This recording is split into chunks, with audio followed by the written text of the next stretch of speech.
Setelah menghajar Gonza dan kawanannya, Baku mengasingkan Heart dan melarangnya menginjakkan kaki di padang rumput itu selamanya. Heart pun pergi sambil membawa Umasu. Ia terus berlari hingga sampai di pantai. Di sana, ia berteman dengan seekor pteranodon bernama Pero-Pero. Beberapa waktu kemudian, Pero-Pero mendengar dari seekor burung bahwa Gunung Tamago akan segera meletus. Heart pun memutuskan untuk menemui ibunya sebelum gunung itu hancur. Namun kepulangannya ke padang rumput diketahui oleh Gonza. Ia pun dihadang di tengah jalan dan diminta bertarung untuk terakhir kalinya. Pertarungan berlangsung singkat dan hanya dengan satu serangan Gonza langsung tumbang. Sebelum mati, Gonza masih sempat memberitahu Umasu bahwa Heart sebenarnya bukan ayah kandungnya. Heart langsung panik mendengar hal itu. Namun Umasu justru berkata bahwa ia sudah mengetahuinya sejak lama. Meski mereka berbeda, ia akan tetap menganggap Heart sebagai ayahnya. Gunung berapi mulai meletus. Banyak hewan tewas dan terluka. Semua hewan berusaha melarikan diri dari hutan itu. Tetapi hanya Heart yang malah berlari masuk ke dalamnya. Ia belum menemukan ibunya, tetapi lebih dulu menemukan kawanan Mayasaurus. Di sana ia kembali bertemu dengan kakaknya, Light. Karena anak-anak yang lahir tahun itu masih kecil, mereka tidak berani bergerak sembarangan dan meninggalkan tempat tersebut. Heart pun terpaksa mengancam mereka. Jika mereka tidak segera pergi, ia akan memakan mereka. Lalu Umasu langsung melompat ke dalam mulut Heart. Kawanan Mayasaurus itu mengira Heart benar-benar mengamuk, sehingga mereka segera melarikan diri. Api di Gunung Tamago semakin membesar. Heart dengan panik berlari menembus hutan. Akhirnya di rumah lama mereka, ia menemukan sosok ibunya. Barulah Heart tahu bahwa ibunya tetap tinggal di sana demi merawat anak-anak kecil itu.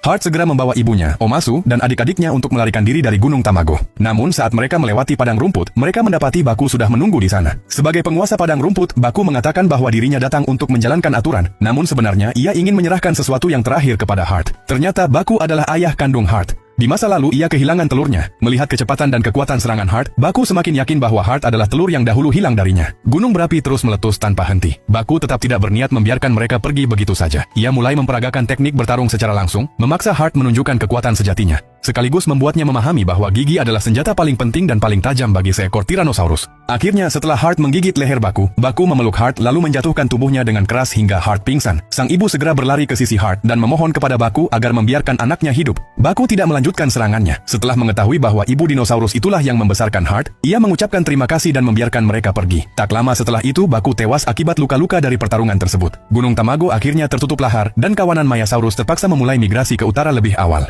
Heart menolak ajakan ibunya untuk tinggal bersama mereka. Ia sadar bahwa dirinya seharusnya hidup bersama sesamanya. Setelah berpamitan dengan ibunya, Heart pergi bersama Umasu. Ia juga menyadari bahwa dirinya sudah tidak bisa lagi hidup bersama kawanannya sendiri. Sejak saat itu hanya ada dirinya dan Umasu yang saling menemani. Namun dimanapun berada, Heart tahu bahwa dirinya akan selalu menjadi anak yang paling disayangi ibunya.